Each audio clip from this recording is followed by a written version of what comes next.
নমস্কাৰ, মই ত্ৰিদীপ ভাগৱতী। আজি আমি পাতিবলৈ বিচাৰিছো এগৰাকী দেশ এৰি যোৱা মানুহৰ কথা।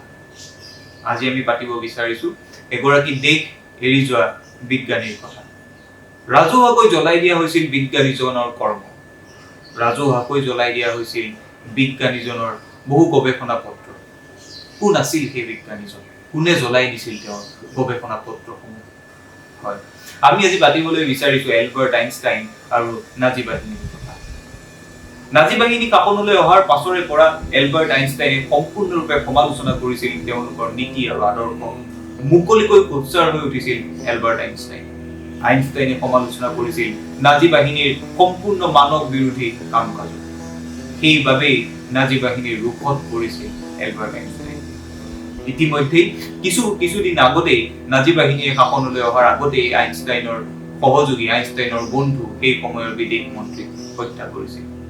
তাৰ পাছত অৱধাৰিতভাৱে আইনষ্টাইনৰ জীৱনলৈ আহিছিল প্ৰাণৰ শংকা। অৱধাৰিতভাৱে আইনষ্টাইনে অনুভৱ কৰিছিল যে জাৰ্মানীত তেওঁ নিৰাপদ নহয়। 1914 চনৰ পৰা বাৰ্লিনত থকা আইনষ্টাইনৰ জীৱনলৈ হঠাৎ নামি আহিছিল অমানিশা। তাৰ পাছত আইনষ্টাইনৰ সহযোগীকো নাজি বাহিনীয়ে হত্যা কৰিলে। তেতিয়া সংবাদ মাধ্যমত প্ৰকাশ হ'ল যে পৰৱৰ্তী টাৰ্গেট এলবাৰ্ট আইনষ্টাইন। সেইবাবে বেলজিয়ামত আশ্ৰয় গ্ৰহণ কৰি থকা এলবাৰ্ট আইনষ্টাইনে পত্নীৰ বাৰে বাৰে কোৱা অনুৰোধত এলবাৰ্ট আইনষ্টাইনে সিদ্ধান্ত ল'লে তেওঁ এৰি যাব জাৰ্মানী। দেশ এৰি যাব আইনষ্টাইন। মানৱ বিৰোধী কাম কাজেৰে, মানৱীয় সভ্যতা বিৰোধী কাম কাজেৰে পৃথিৱীৰ ইতিহাসত কলা ইতিহাস ৰচা নাজি বাহিনীৰ কবলৰ পৰা এইদৰে বাচি যোৱা নাছিল এলবাৰ্ট আইনষ্টাইন। বাধ্য হৈ পৰিছিল এলবাৰ্ট আইনষ্টাইন আৰু সেইবাবেই তেওঁ ত্যাগ কৰিছিল জাৰ্মানী। নাজি বাহিনীৰ সেই বিধ্বংসী সময়খিনিৰ মাজতো এলবাৰ্ট আইনষ্টাইনে কিন্তু লাইফ জেকেট পিন্ধিবলৈ মান্তি হোৱা নাছিল। এলবাৰ্ট আইনষ্টাইনে কৈছিল, মোৰ মূৰটোৰ মূল্য যে ইমান হ'ব সেয়া মই কল্পনাও কৰা নাছিলো। এলবাৰ্ট আইনষ্টাইনে লাইফ জেকেট পিন্ধা নাছিল। যেতিয়া নাৱেৰে এলবাৰ্ট আইনষ্টাইনে জাৰ্মানী এৰি বেলজিয়াম এৰি যাত্ৰা কৰিছিল, এলবাৰ্ট আইনষ্টাইনে পৰিধান কৰা নাছিল লাইফ জেকেট। তাৰ পাছত এলবাৰ্ট আইনষ্টাইন কিন্তু লণ্ডনলৈ নগ'ল। যিখন লণ্ডনৰ অক্সফৰ্ড বিশ্ববিদ্যালয়ত নিজৰ সোণালী সময় এলবাৰ্ট আইনষ্টাইনে পাৰ কৰি আহিছিল, সেই লণ্ডনৰ সলনি এলবাৰ্ট আইনষ্টাইন উপস্থিত হ'ল ইংলেণ্ডৰ এক পাৰ্শ্বৱৰ্তী এলেকাত, এক গ্ৰামীণ এলেকা, যি এলেকাত এলবাৰ্ট আইনষ্টাইনে পুনৰ তেওঁৰ গৱেষণা কাম আৰম্ভ কৰিলে। পুৰেতো ৰাতি এলবাৰ্ট আইনষ্টাইন থকা জুপুৰিটোত প্ৰহৰাৰী থাকিল সেই অঞ্চলৰ কিছু স্থানীয় লোক, কাৰণ সেয়া এলবাৰ্ট আইনষ্টাইনৰ আত্মগোপনৰ সময়। এলবাৰ্ট আইনষ্টাইনৰ নাজি বাহিনীৰ বিৰুদ্ধে কৰা তেওঁৰ প্ৰতিবাদৰ বাবে জাৰ্মানী ত্যাগ কৰি অহা আইনষ্টাইনৰ সেয়া আত্মগোপনৰ সময়। আৰু তাৰ পাছত সেই আত্মগোপনৰ কালছোৱাতে ইউনিফাইড ফিল্ড থিয়ৰীৰ গৱেষণা আইনষ্টাইনে আৰম্ভ কৰিলে।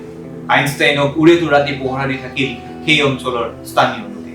মাজে মাজে খাদ্য ভৱন, মাজে মাজে আইনষ্টাইনৰ প্ৰিয় বেহেলা বাদন। সেয়াই আছিল সেই আত্মগোপনৰ সময়ছোৱাত এলবাৰ্ট আইনষ্টাইনৰ ৰুটিন। আৰু তাৰ কিছুদিন পাছতেই এখন ৰাজহুৱা সভাত লণ্ডনত আত্মপ্ৰকাশ কৰিলে এলবাৰ্ট আইনষ্টাইন। আত্মগোপনৰ দিনবোৰৰ অন্ত পেলাই ৰাজহুৱাভাৱে দেখা দিলে এলবাৰ্ট আইনষ্টাইন। লণ্ডনৰ বিখ্যাত ৰয়েল এলবাৰ্ট হলত এক সভাত আইনষ্টাইনে পুনৰ মুকলিকৈ সোচ্চাৰ হৈ উঠিল নাজি বাহিনীৰ বিৰুদ্ধে। সেই সময়ৰ জাৰ্মানীত থকা যিসকল সভ্য আছিল, সেই সময়ত জাৰ্মানীত থকা যিসকল অধ্যাপক আছিল, তেওঁলোকক জাৰ্মানীৰ পৰা মুকলি কৰি আনিবলৈ, নাজি বাহিনীৰ কবলৰ পৰা উদ্ধাৰ কৰিবলৈ পুঁজি সংগ্ৰহৰ বাবে অনুষ্ঠিত সেই অঞ্চলত পুনৰবাৰ এলবাৰ্ট আইনষ্টাইন সোচ্চাৰ হৈ উঠিল নাজি বাহিনীৰ বিধ্বংসী কাম কাজসমূহৰ বিৰুদ্ধে। এলবাৰ্ট আইনষ্টাইনে মুকলিকৈ সমালোচনা কৰিলে নাজি বাহিনীক। আৰু তাৰ পাছত কিছুদিন পাছতে এলবাৰ্ট আইনষ্টাইনে ত্যাগ কৰিলে ইংলেণ্ড। আমেৰিকালৈ যোৱা এলবাৰ্ট আইনষ্টাইনে আমেৰিকাতেই নিগাজিকৈ থাকিবলৈ আৰম্ভ কৰিলে। আৰু তাৰ পাছত নাজি বাহিনীৰ বিৰুদ্ধে সোচ্চাৰ হৈ উঠা আইনষ্টাইন, নাজি বাহিনী আৰু হিটলাৰৰ অমানসিক মানৱ বিৰোধী কাম কাজৰ বিৰুদ্ধে সোচ্চাৰ হৈ উঠা আইনষ্টাইন, আৰু তাৰ পাছত পৰিস্থিতিৰ দাহ হৈ আইনষ্টাইনে দেশ এৰিবলগীয়া হোৱা আইনষ্টাইনে পুনৰ কাহানিও ইউৰোপলৈ উভতি নগ'ল। এইদৰে সততা আৰু মানৱতাৰ পক্ষত থাকি বিশ্ববিশ্ৰুত বিজ্ঞানী এলবাৰ্ট আইনষ্টাইনে দেখুৱাই দিলে যে কোনো ধৰণৰ শক্তিয়ে মানৱ বিৰোধী কাম কাজ কৰা কোনো শক্তিয়ে, মানৱতাৰ সভ্যতা বিৰোধী কাম কাজ কৰা কোনো শক্তিৰ ওচৰত কোনো সততা আৰু সাহসী মানুহে মূৰ তল কৰি কাহানিও জীয়াই নাথাকে। এয়াই দেশ ত্যাগ কৰা এলবাৰ্ট আইনষ্টাইনৰ কাহিনী। দেশ ত্যাগ কৰা নাজি বাহিনীৰ বিৰোধিতা কৰা, সবল বিৰোধিতা কৰা এলবাৰ্ট আইনষ্টাইনৰ কাহিনী। এই কাহিনীৰ পাছত কাহানিও এলবাৰ্ট আইনষ্টাইন পুনৰবাৰ তেওঁৰ শৈশৱ পাৰ কৰা, তেওঁৰ জীৱনৰ সোণালী সময় পাৰ কৰা ইউৰোপলৈ উভতি নগল। এয়াই নাজি বাহিনী আৰু আইনষ্টাইনৰ কাহিনী, দেশ ত্যাগ কৰা আইনষ্টাইনৰ।